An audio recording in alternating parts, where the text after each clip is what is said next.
Assalamualaikum warahmatullahi wabarakatuh. Waalaikumsalam warahmatullahi wabarakatuh.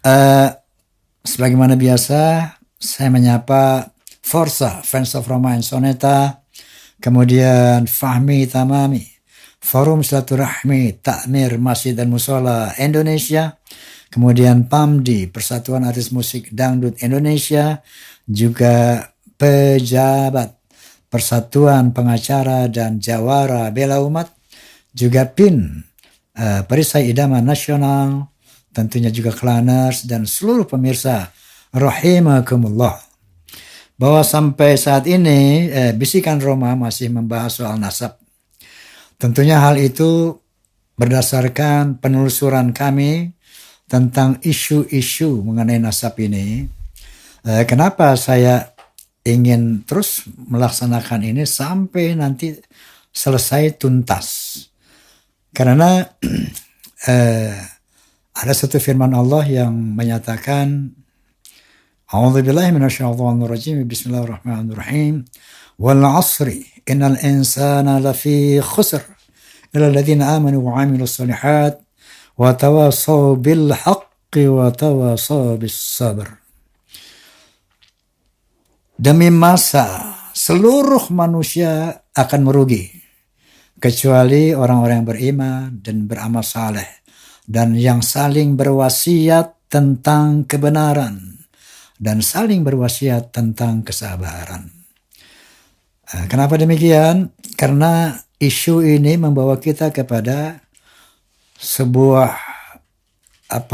informasi-informasi yang ada di Indonesia.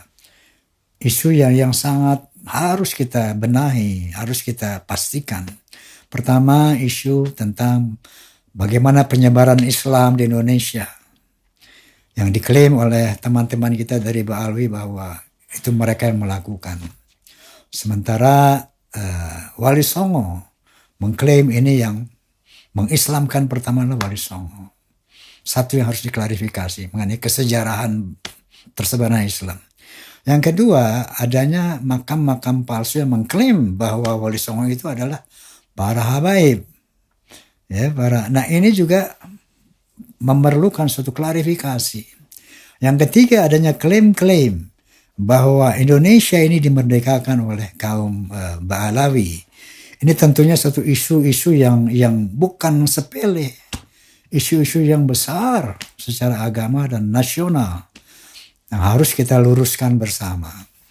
Itulah tujuan daripada podcast saya ini. Namun tetap dengan cara ud'u ila sabili rabbik bil hikmah wal mau'izatil hasanah wajadilhum billati hiya ahsan. Serulah ke jalan Tuhanmu dengan hikmah, bisa juga dengan bijaksana, bil hikmah dengan ilmu, dengan argumen, wal mau'izatil hasanah dan dengan nasihat-nasihat yang baik. Wajadilhum billati hiya ahsan, dan berdialoglah, berdebatlah dengan cara yang sebaik-baiknya sehingga nanti kita sampai kepada suatu keputusan. Untuk keputusan itu marilah kita semua berbesar hati karena ketinggian derajat manusia di sisi Allah bukan karena nasab, bukan karena apapun kecuali karena taqwa Allah. Inna akramakum indallahi atqakum. Sesungguhnya ketinggian derajatmu di sisi Allah adalah takwamu. Yang kedua, yarfa'illahu alladziina aamanu minkum walladziina utul ilma darajat. Kemuliaanmu di sisi Allah juga karena siapa yang beriman dan berilmu. Oleh karena itu memperdebatkan nasab ini bukan sesuatu yang harus diapakan ya, dipertahankan mati-matian misalnya, karena itu tidak membawa dampak kepada kehidupan akhirat nanti. Bil hikmah wal mau'izatil hasanah. Baik, untuk itu saya sudah mengundang kemarin sekjen dari Fahmi Tamami, Ki Haji Anas Kurdi. Kemudian saya juga sudah mengundang dari kubunya Habaib, yaitu Gus Romel. Kemudian saya sudah mengundang Ki Haji Imaduddin. Semua itu dalam rangka menjejaki, menelusuri mana hak mana batil. Ya. Kemudian dan kali ini saya juga telah mengundang seorang filolog, Profesor Dr. Menahem Ali. Assalamualaikum, Prof. Waalaikumsalam warahmatullahi wabarakatuh. Masya Allah, Masya Allah. Ini ganteng banget ya, Prof. Prof, sebagaimana tadi saya uraikan, tujuan kita adalah untuk meluruskan hal-hal yang harus diluruskan, karena isu ini sudah menjadi isu nasional, bahwa kita bangsa Indonesia, khususnya umat Islam, perlu mengetahui hal-hal yang sesungguh-sungguhnya sebenar-benarnya, tanpa kebencian, tanpa tendensi-tendensi kepentingan, tulus lillahi ta'ala. Maka saya katakan ini adalah suatu forum yang membawa kita semua kepada suatu kebenaran yang murni yang harus kita terima, apapun nanti hasilnya. Baik, Prof. Antum ini adalah ahli filologi. Bisa diterangkan dulu kepada teman-temannya, what is filologi? Iya.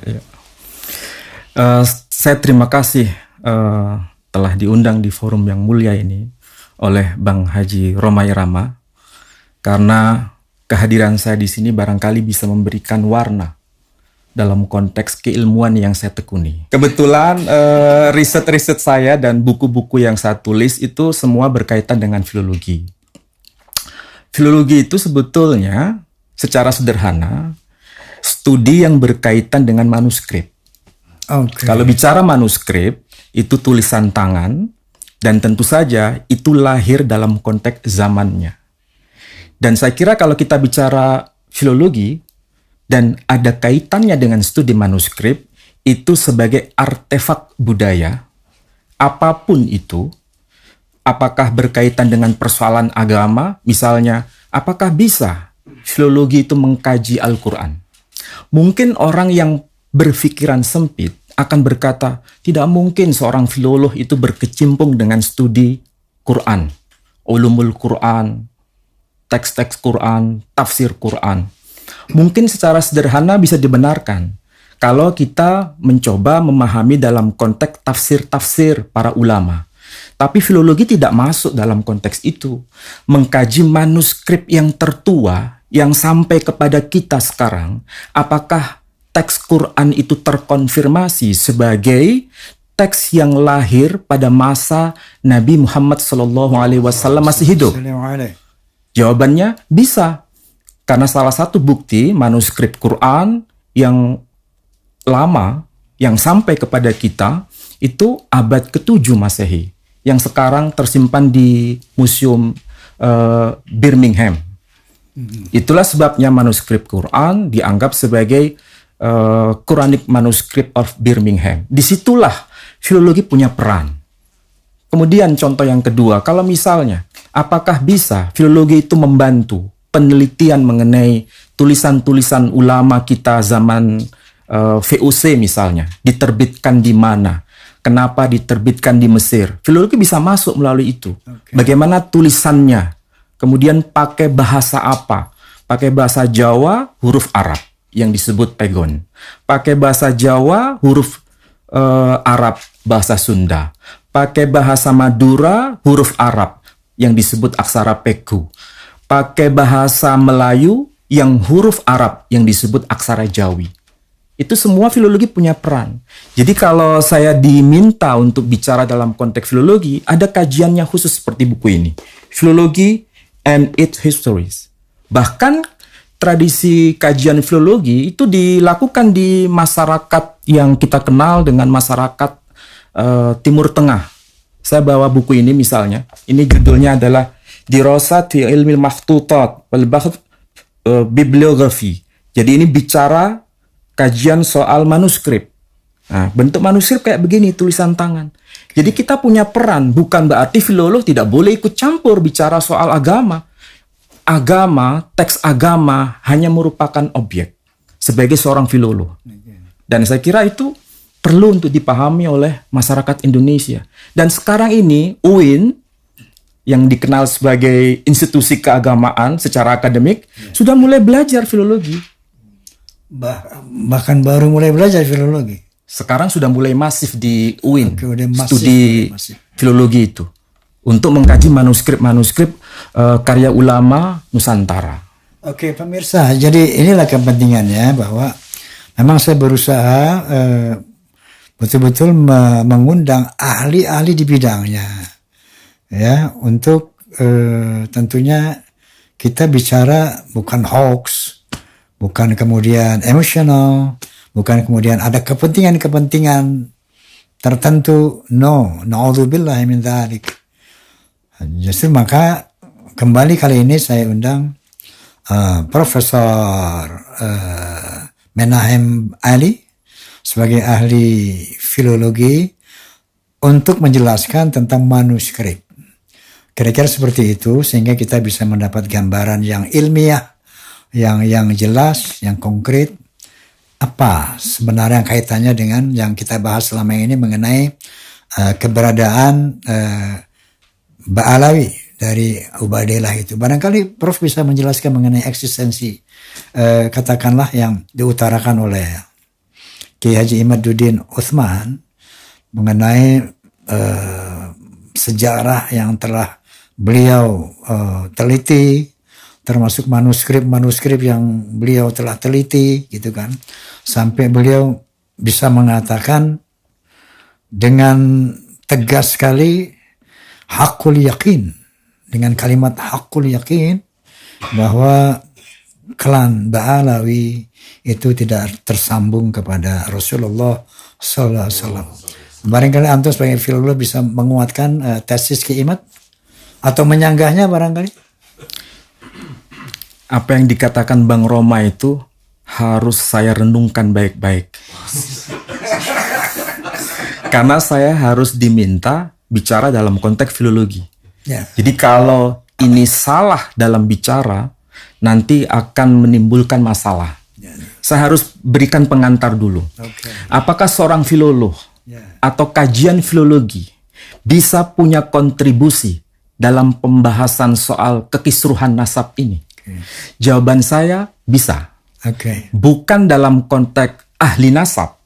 Jadi kalau dikatakan seorang filolog itu bukan seorang ahli nasab, saya berkata iya, karena kita atau saya sebagai perwakilan filolog tidak masuk dalam studi nasab itu, tapi bicara mengenai manuskrip yang terkait dengan studi nasab itu. Okay. Karena bagaimanapun juga yang namanya nasab yang tertulis pada manuskrip itu pasti ada dokumennya.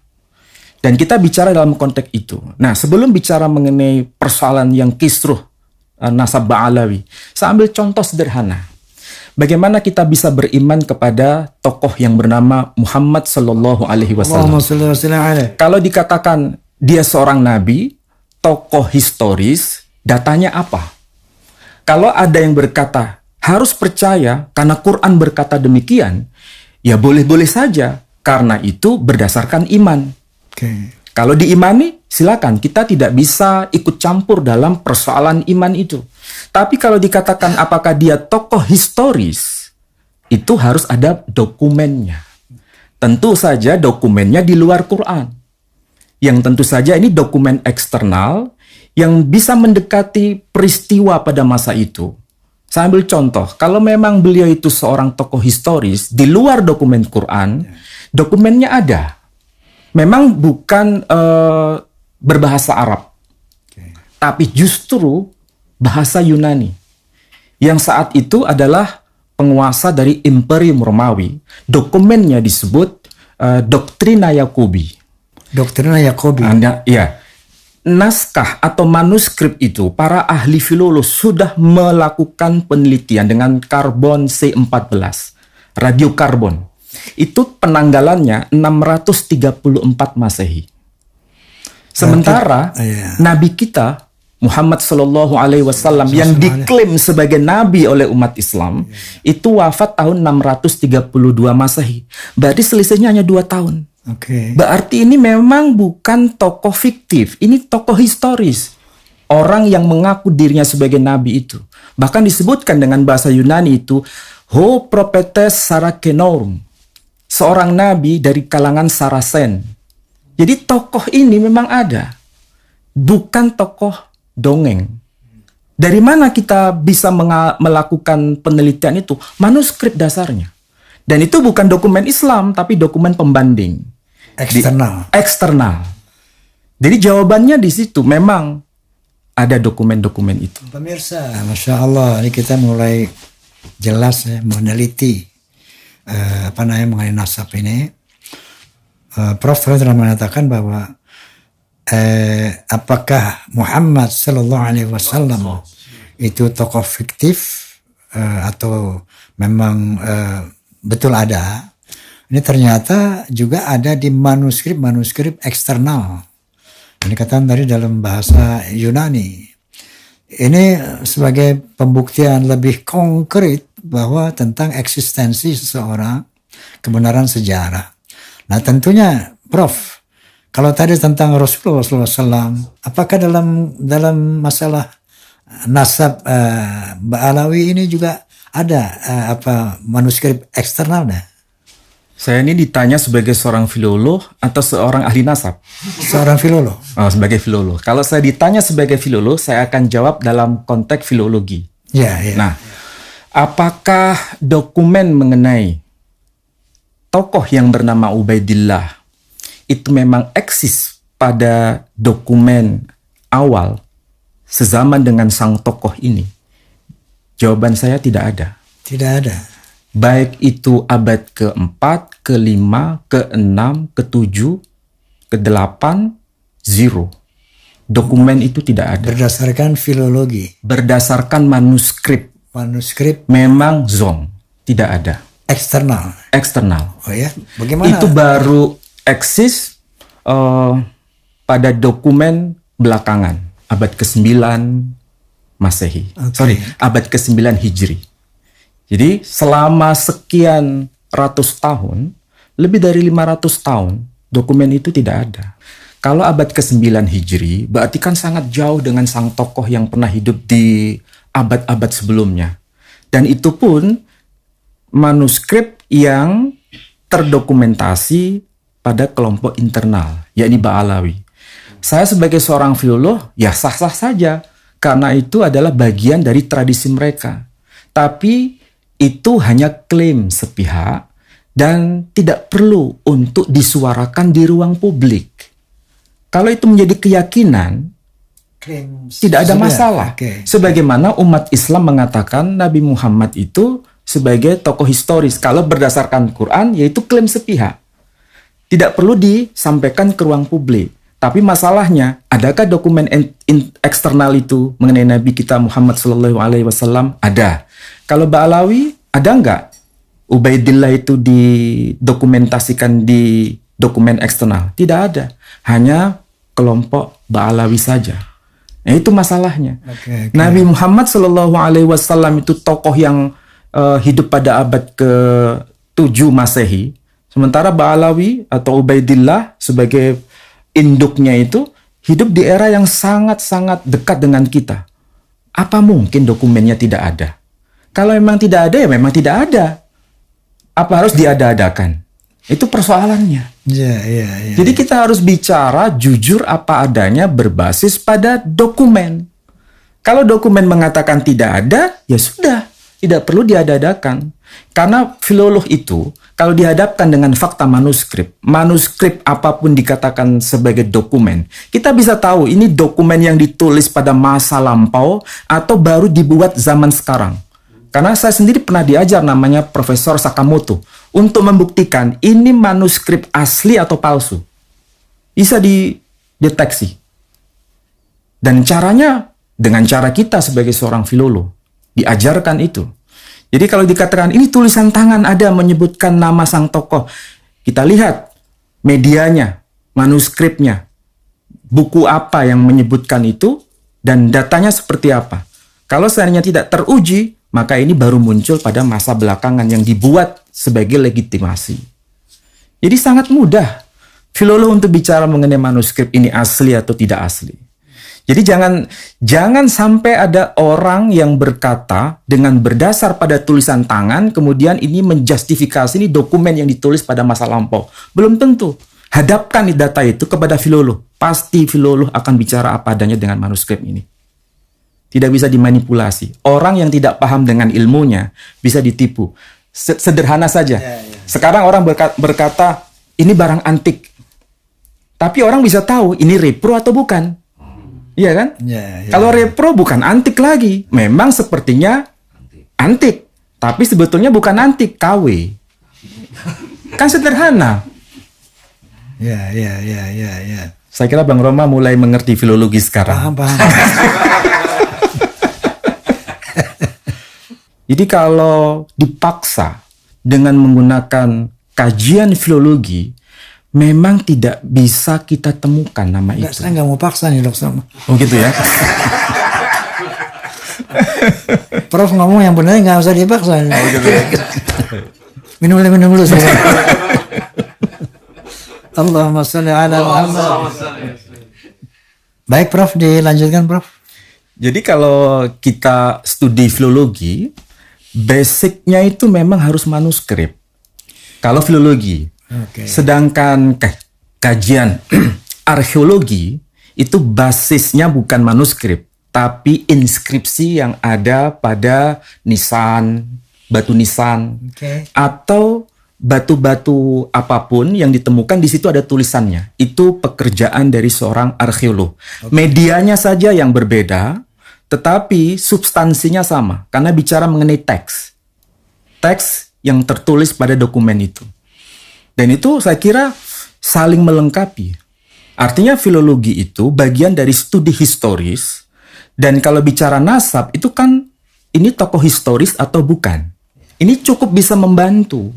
Jadi bagaimanapun juga kalau memang tidak disebut di dalam manuskrip atau tidak tertulis pada batu nisan atau tidak tertulis pada bebatuan apapun, memang tokoh ini maaf harus saya katakan memang ini dipersoalkan. Karena ini kaitannya kepada ada isu tentang adanya kuburan-kuburan palsu dan sebagainya yang betul. Yang kemudian telah diteliti oleh banyak pihak ya. Mungkin kepentingannya itu barangkali untuk menyesuaikan dengan tokoh ini. Iya, untuk menyesuaikan dengan seperti itu ya. Iya. Ini kasus yang saya kira sudah masif diketahui oleh masyarakat kita Indonesia sekarang. Salah satu contoh misalnya tokoh yang bernama KR Tismodiningrat. Itu makamnya ada di Jogja. Keturunannya ada di Jogja. Tapi ternyata nama ini juga muncul di tempat lain. Misalnya di Semarang dan lain sebagainya. Yang menarik itu ada sesuatu yang perlu dikaji. Sebenarnya tokoh ini di mana aslinya? Kita punya orang yang sangat pakar di bidang persoalan ini. Misalnya Peter Carey. Itu sudah menjelaskan bahwa tidak mungkin ini sampai ke arah sana, ke wilayah Semarang. Pasti adanya di Jogja. Dan terbukti itu. Jadi aspek arkeologi terbukti, aspek politik terbukti. Kemudian manuskrip-manuskrip yang tersimpan di Jogja juga membuktikan itu. Keturunan mereka masih ada sampai sekarang. Bahkan Pangeran Diponegoro sendiri itu sekarang menjadi wacana yang kontroversi. Nama marganya sebenarnya siapa? Ada yang disandarkan pada nama marga bin Yahya. Ada yang disandarkan pada nama marga Assegaf. Ada yang disandarkan pada nama marga Aledrus. Sebetulnya yang betul dia itu marganya apa? Tapi semuanya kalau dikerucutkan itu Ba'alawi semua. Padahal seharusnya kalau itu benar marganya hanya merujuk pada satu marga saja, tidak mungkin sampai berganti-ganti ke 3 marga bahkan lebih dari itu. Itu kan menjadi sebuah penelitian menarik bagi seorang filolog dan seorang arkeolog dalam konteks ini.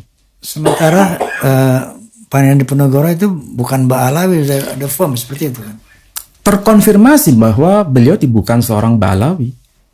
Tapi kenapa? Terkonfirmasi, iya. Pemirsa, Masya Allah, kita harus menundukkan yang hak yang hak, yang batil. Karena ini bahayanya ini kalau Diponegoro dan lain-lain diklaim sebagai Pahlawi, Masya Allah nanti bangsa Indonesia ini nggak punya kebanggaan lagi terhadap pahlawannya. Bahwa semua ini adalah keberadaan kita, keislaman kita di sini hanya karena Pahlawi. Nah ini yang harus kita luruskan seterang-terangnya ya. Astaghfirullahalazim, astaghfirullahalazim, astaghfirullahalazim. Pemirsa, menurut Prof, data eksternal daripada tokoh Pahlawi ini nggak ada. Jadi, astaghfirullahalazim,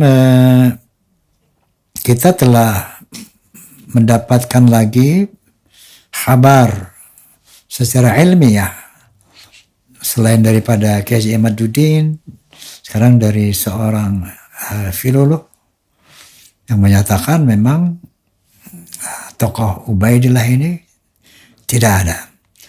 Nah sekarang masalahnya Prof. Oke, ada yang mengatakan bahwa eksistensi seseorang itu tidak perlu harus ditulis dalam sejarah. Tiba-tiba dia muncul, so what? Gitu. Dimunculkan pada abad ke-9 misalnya, baru ditulis, bukan berarti dia dulu nggak ada. Itu kalau ada pemahaman seperti ini, bagaimana menurut ilmu yang Prof kuasai, filologi ini? Ya, kalau dikatakan ini baru ditulis pada era belakangan, sedangkan kajian filologi itu menuntut bukti yang sezaman, maka bagaimanapun juga harus disimpulkan ini adalah tokoh yang ditulis dalam rangka untuk glorifikasi sebagai orang yang memiliki kaitan dengan tokoh-tokoh tertentu. Sama seperti kalau kita bicara mengenai sang Nabi sendiri, Nabi Shallallahu Alaihi Wasallam. Memang apakah ada kaitan dengan Ismail? Kalau dikatakan iya, dokumennya apa? Al-Quran. Iya, silakan itu dipakai sebagai data. Tapi itu data internal. Silakan diimani. Tapi kalau mengatakan bahwa dia keturunan Ismail, harus menghadirkan data. Karena Quran kan baru ditulis pada abad ke-7 Masehi. Sementara kalau dia dihubungkan dengan Ismail, dokumennya harus sebelum itu ada enggak? Dan kita bisa tunjukkan data, misalnya tulisan dari Santo Yerom yang hidup pada abad ke-4. Memang orang yang keturunan Ismail itu disebut Sarasen. Sarasen artinya orang keturunan Ismail yang disandarkan kepada Sayyidah Sarah. Anak yuridisnya. Sementara Nabi Muhammad Sallallahu Alaihi Wasallam sebagai keturunan Sarasen ditulis oleh seorang santo yang bernama Santo Theophanes. Dan itu bukan dokumen internal, itu dokumen eksternal. Artinya kalau Nabi Sallallahu Alaihi Wasallam keturunan Ismail terkonfirmasi dengan dokumen eksternal, walaupun Quran itu muncul pada dokumen abad ke-7 Masehi. Tetapi berkaitan dengan tokoh yang diributkan oleh para ahli yang sedang ribut ini, saya sebetulnya kalau mau masuk ke ranah ini agak takut-takut. Ya itu tadi, jangan sampai salah paham dengan ilmu yang saya tekuni ini. Karena ini bidang yang sebetulnya bisa dipelajari oleh siapapun. Tapi konteksnya studi manuskrip. Jadi kalau ditulis pada masa belakangan, misalnya sang tokoh yang bernama Ubaidillah ini, ya memang belum terkonfirmasi tokoh ini ada. Baru ada dan diadakan pada masa berikutnya dalam rangka untuk kepentingan tertentu. Prof, antum pernah saya lihat berbicara tentang masalah Hadramaut. Hadramaut jadi di mana ini asal daripada orang-orang Yaman, bangsa Yaman, orang Yaman. Apakah ini ada di dalam manuskrip atau apa istilahnya tadi dalam filolog tentang bangsa Hadramaut ini? Kalau saya ditanya sebagai seorang filolog, lagi-lagi basisnya adalah manuskrip. Oke, sekarang apakah benar istilah Hadramaut itu sudah tercantum pada dokumen yang paling kuno? Jawabannya iya. Pertama, kita bisa rujuk pada dokumen yang berbahasa Ibrani. Itu dokumen pada abad ketiga sebelum Masehi. kita bisa baca dari Sefer Bereshit yang sekarang tersimpan manuskripnya di Israel, itu disebut bukan dengan istilah Hadramaut, tapi Hazar Mavet. Hazar Mavet. Hazar Mavet. Hazar sama dengan Hadar. Maut Mavet. Artinya mati. Jadi yang datang ke situ pasti mati. Dan Padahal itu yang kemarin arti mati harfiahnya. juga ya. Ke Indonesia pasti mati juga ya. Bagaimana? Jadi itu dari bahasa Semitik, dirosah Samiyah atau Semitic languages ketemu tercantum pada dokumen Sefer Bereshit abad ketiga sebelum Masehi. Nah, sementara dalam dokumen lain, dalam bahasa Latin ataupun Yunani, itu kita bisa baca pada tulisan yang ditulis oleh Claudius Ptolemy. Dia menulis buku yang namanya Geographia, dan itu mencantumkan nama kawasan yang sebetulnya itu diambil dari nama tokoh yang ditulis di situ Hadramonitai. Hadramonitai. Hadramonitai. Ya, ada di kawasan Yaman. Dan itu kapan beliau menulis? Kalau ditulisnya, kita bisa ambil rentang waktu kapan dia lahir, kapan dia meninggal. Ternyata dia lahir tahun 100 Masehi. Sedangkan dia meninggal tahun 170 Masehi. Berarti itu abad kedua Masehi. Berarti dokumen nama Hadramonitai telah tertulis oleh Claudius Ptolemy, sedangkan Islam datang itu kan baru abad ke-7 Masehi. Berarti ada sekitar 500 tahun nama Hadramaut sudah tertulis. Tapi apakah ini keturunan Ismail? Bukan. Hadramaut atau Hazar Mavet atau Hadramonitai itu keturunan nyambungnya ke Kahtan. Kahtan itu keturunan Sem. Bukan keturunan Ibrahim, apalagi keturunan Ismail. Salah seorang anak Nabi Nuh ya. Salah seorang anak Nabi Nuh. Dan suku Kahtan ini yang nanti menurunkan orang yang disebut sebagai kaum Hadramonitai atau Hazar Mawet itu berasal pada dokumen yang tadi saya sebut, yakni Claudius Ptolemy dengan nama apa? Kassanitai, yang kemudian diarabkan menjadi Kahtan. Dalam bahasa Ibrani menjadi Yoktan. Jadi Yoktan bahasa Ibrani, Kahtan bahasa Arab, Kassanitai dalam bahasa Latin itu merujuk pada sosok yang sama. Jadi Hadramaut ini tidak terkait kepada Ismail alaihissalam. Dan tidak terkait juga dengan Ibrahim. Tidak terkait dengan Ibrahim. Tidak terkait. Allahumma sholli ala Muhammad. Ini Masya Allah. Jadi otomatis nggak terkait dengan Nabi Muhammad SAW dong. Ya, tidak terkait. Kalau kita berkata misalnya ya, apakah betul Ilyas sebagai seorang tokoh itu nyambung dengan Nabi Muhammad SAW? Jawabannya iya. Dokumen apa? Dokumen Islam? Oke, silakan hadirkan dokumennya. Misalnya kita lihat Tarikh At-Tabari. Muhammad keturunan siapa? Muhammad bin Abdullah bin Abdul Muttalib bin Hashim bin Abdi Manaf bin Qusay bin Kilab bin Murrah bin Ka'ab bin Lu'ay bin Ghalib ibn Fikhr alias Quraisy bin Malik bin Nadr bin Kinanah bin Khuzaimah bin Mudrikah bin Ilyas. Nah, apakah nyambung nasabnya Nabi Shallallahu Alaihi Wasallam dengan Ilyas? Apakah tokoh ini ada Ilyas ini dalam dokumen? Jawabannya iya. Dokumen apa? Claudius Ptolemy yang menulis buku Geographia, di situ menyebutnya Iolisite dari nama Ilyas yang mengalami Helenisasi. Dan itu sampai sekarang tercantum dokumen itu. Jadi ini bukan persoalan klaim agama. Kalau klaim agama silakan diyakini. Dan tidak perlu memaksa orang lain untuk yakin dengan keyakinan kita. Tapi kalau ini dianggap apakah ini tokoh ini historis, ada, hadirkan dokumennya. Kalau tidak bisa, silakan itu menjadi keyakinan kelompok dan keyakinan pribadi. Dan tidak perlu menakut-nakuti orang dengan bahasa surga ataupun neraka. Masya Allah. Pemirsa, jadi jelas ya bahwa Hadramaut itu ternyata nyambungnya ke putra Nabi Nuh. Tidak nyambung ke Nabi Ibrahim. Sementara Nabi Muhammad SAW nyambungnya ke Nabi Ibrahim alaihissalam. Subhanallah, lebih terang benderang lagi buat kita pemirsa.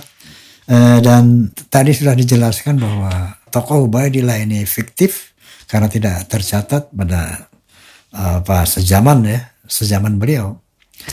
Jadi sementara ini kan bisa disimpulkan kalau tidak ada dari sejarah sejaman, bisa disimpulkan nggak bahwa memang tokoh Ubaidillah ini fiktif? Kalau berdasarkan manuskrip, ya memang tokoh ini nggak ada.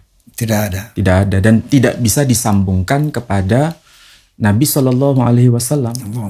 Kalau antara Nabi dengan Ahmad Al-Abah itu memang terkonfirmasi dengan dokumen-dokumen segenerasi sebelumnya. Ahmad Al-Abah. Nah itu yang kan menjadi tokoh yang dikaitkan kepada Abu Alwi kan yang namanya Ahmad bin Isa.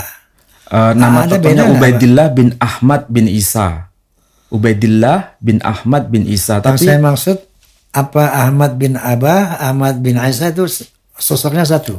Sosok yang berbeda dan itu sudah diteliti oleh Kiai Imaduddin sendiri. Karena mungkin ada kemiripan nama, maka ini disandarkan kepada tokoh yang menjadi patronnya. Karena sama-sama menyebut Isa. Padahal ini tokoh yang berbeda. Dan itu dicantumkan dalam kitab yang Al-Burqatuh Musiqah. Itu ada penegasan itu. Tapi lagi-lagi ini kan dari tokoh Ba'alawi untuk mengaitkannya ke situ. Tapi tidak terkonfirmasi dengan dokumen di luar kaum Ba'alawi. Jadi kalau begitu, kesimpulannya apakah ini memang tidak terkait dengan tokoh yang bernama Ahmad Al-Abah? Memang tidak ada kaitan. Sama sekali. Kesimpulannya iya. Kalau dari sisi manuskrip. Ya, manuskrip. Tapi kalau dari sisi kajian ilmu nasab, memang tidak ada hubungannya dengan kajian manuskrip, kajian filologi ini. Pokoknya ada ditulis dalam buku nasab mau abad 12 Hijri, mau abad 13 Hijri. Kalau itu tercantum di situ, maka dianggap itu sah. Meskipun sekian ratus tahun di masa awal tidak terkonfirmasi. Inilah yang sekarang diributkan teori itu. Apakah bisa tokoh ini dianggap ada dengan berdasar dokumen yang baru muncul belakangan? Dan ini kan kaitannya dengan argumentum ad persona. Bersandar pada tokoh yang dijadikan acuan. Oke, jadi ini kembali kepada kita sebetulnya pemirsa. Menurut Prof tadi boleh saja mencantumkan satu sosok yang misalnya hidup di ratusan tahun yang lalu tapi baru ditulis sekarang. Boleh saja. Mereka mengakui itu ini asli boleh saja. Nah, sekarang kembali kepada pemikiran kita secara logika. Sementara tokoh-tokoh yang eksis itu memang tertulis dalam manuskrip dan buku nasab. Sementara kalau ini tidak ada, sementara mereka mengklaim itu hak mereka dan ini diserahkan kepada kita semua tentang what is it. Baik, barangkali ada yang mau ditambahkan, Prof? Ya, saya ambil contoh begini saja. Kalau seandainya ini, saya sekarang menulis kisah saya keturunan dari Prabu Brawijaya. Boleh atau tidak? Boleh-boleh saja. Ya, boleh. Keluarga saya boleh saja mengklaim begitu. Itu kan hak saya. Tapi persoalannya saya dihadapkan pada ruang publik. Ruang publik bisa nggak menerima argumentasi saya itu? Dasarnya apa?